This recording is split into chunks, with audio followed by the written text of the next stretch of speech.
the husband and a husband-wife duo accused of scheming to take millions of dollars from more than 100 of Amore Pools Inc. customers without finishing the jobs was sentenced today in Indian River County. Our Megan McRoberts was the only local reporter in the courtroom and reports on how long he'll be in prison.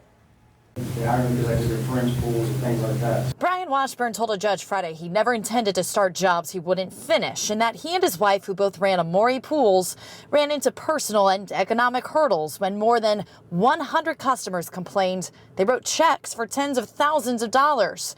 And Amore Pools would start the jobs, never finish, and what they did complete often didn't pass inspection. My intention was to build a pool, not to take those money and not to live. A jury already decided he was guilty of money laundering, fraudulent use of his customers' personal identification information, and running a scheme to defraud. 30 years in Department of Corrections. A judge sentencing him to 30 years behind bars and ordering restitution of $3.2 million to 121 victims. God, if we got our money back, that would be great. A dozen of those victims were in the courtroom to hear the sentence. It was more than we expected, and I believe that it was fair. It's such an invasion of a person's home and their family and their finances to take advantage of people like that. Right after Brian was escorted out of the courtroom, his wife, Crystal, was brought into the courtroom as she's trying to get her bond reduced to an amount she can afford to pay.